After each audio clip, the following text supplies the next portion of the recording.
Salam saudara, selamat pagi. Kita berjumpa kembali di dalam Lentera Anugerah, program Klasis Medan 1. Sebelum kita mendengarkan firman Tuhan, mari kita satukan hati kita bersatu dalam doa.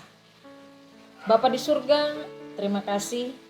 Hari ini kami dapat menikmati berkat-Mu yang baru untuk kami rasakan semuanya. Kami rindu Tuhan untuk mendengarkan firman-Mu, menyapa kami sehingga kami kuat untuk melalui satu hari ini saja. Karena tanpa penyertaan Tuhan, kami tidak mampu berbuat apa-apa. Berfirmanlah Engkau ya Tuhan, kuasai hidup kami.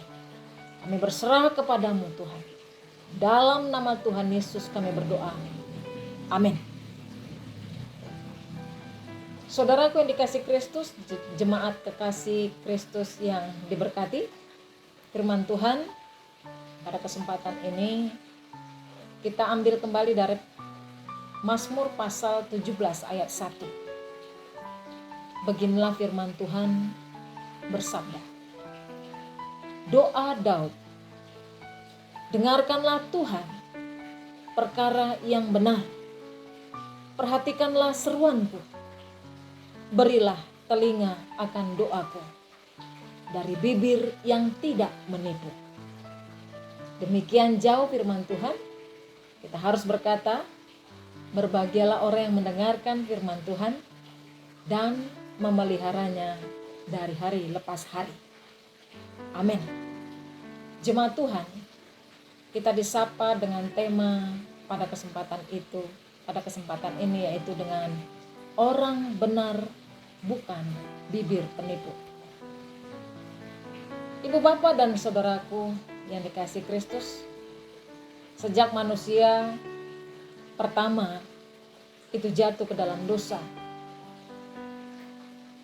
sifat ketidakjujuran layaknya ini sudah menjadi seperti bumbu penyedap yang selalu ada di dalam setiap menu kehidupan kita. Hidup kita rasanya tidak lengkap jika tidak pernah berbohong, saudaraku.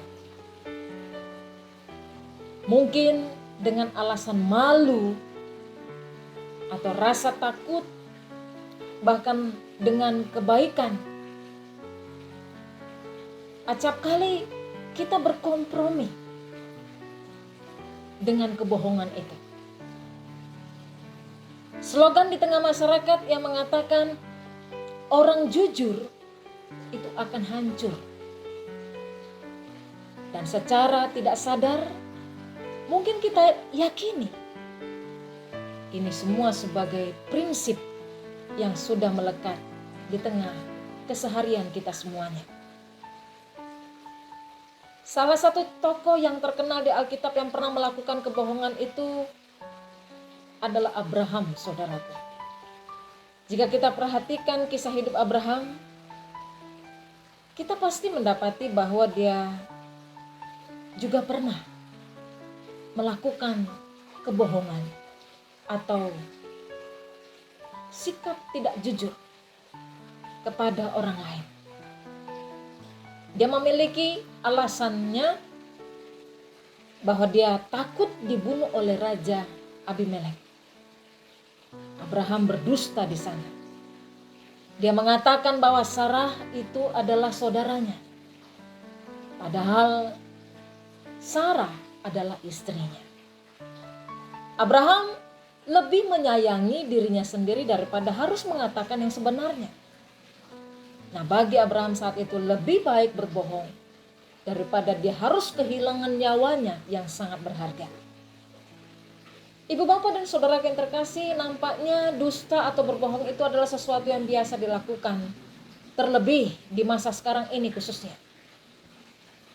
Bahkan dengan alasan, toh tidak semua dusta itu jahat. Banyak mengatakan ada dusta demi kebaikan kok. Benarkah seperti itu, saudaraku? Coba kita perhatikan apa yang dikatakan oleh Tuhan Yesus dalam Matius 5 ayat 37. Tuhan di sini memberikan penegasan mengenai bagaimana kita mesti bertindak jujur. Tuhan berkata bahwa kita mesti tegas, tidak berkompromi pada apapun. Karena apa yang lebih daripada itu berasal dari si jahat, kata Tuhan. Dengan kata lain, sekecil apapun itu ketidakjujuran, itu disebut dusta.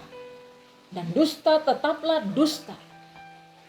Tidak ada bohong hitam ataupun bohong putih. Tidak ada dusta yang baik ataupun dusta yang benar. Dan itu adalah tetap dusta. Itu semua disebut adalah dosa. Apapun itu alasannya. Saudaraku yang terkasih, dusta dapat menjadi jurang pemisah antara manusia dengan Allah. Orang yang dapat hidup dalam kebohongan atau dosa dusta itu, maka tentu saja dia jauh daripada Allah. Tapi sebaliknya, orang yang hidup dalam kejujuran, maka telinga Tuhan kita selalu mendengar seruannya. Dengan dasar pemahaman itulah pemazmur juga memohon pertolongan kepada Tuhan dalam setiap perkara hidupnya. Pemazmur percaya bahwa orang yang berkata benar dan berani mengatakan kebenaran, dia akan mengatakan pembelaan atau menyatakan pembelaan Tuhan hadir dalam dirinya. Tapi mulut yang mengatakan dusta, dia akan menyatakan atau mendapatkan celaka daripada Tuhan itu sendiri. Saudaraku yang dikasihi Kristus, antara jujur dan dusta sudah menjadi kabur pengertiannya masa sekarang ini. Antara jujur dan dusta telah terbalik pemahamannya di zaman sekarang ini. Orang jujur dianggap jahat, pasti di situ dia disingkirkan. Dia dicap jelek dan tidak benar. Sedangkan orang yang berdusta atau bibirnya penipu, justru inilah dianggap banyak dunia mengatakan bahwa dia adalah seorang yang baik. Dia mampu diterima di kumpulan. Dia sering disukai banyak orang. Memang zaman sudah terbalik, saudaraku. Mengatakan kebenaran memang tidak mudah. Ada resiko yang diabaikan di sana. Ada resiko yang harus dijauhi di situ. Bahkan dimusuhi orang lain. Ketika kita tampil jujur di tengah dunia yang tidak jujur ini. Tapi saudaraku, Tuhan kita disenangkan dengan kejujuran kita.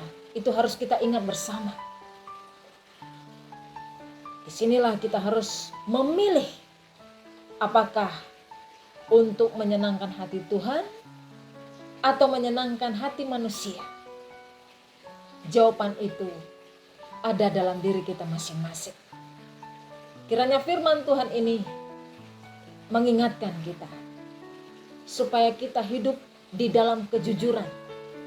Karena dalam kejujuran Tuhan hadir dan Tuhan membenarkan kita. Amin. Mari kita bersatu di dalam doa.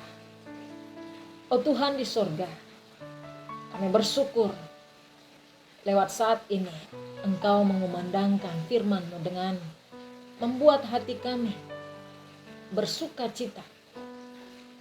Karena di saat kami untuk melakukan apa yang menjadi kehendak Tuhan, yaitu kebenaran untuk dinyatakan dalam hidup kami, maka di situ Tuhan ada.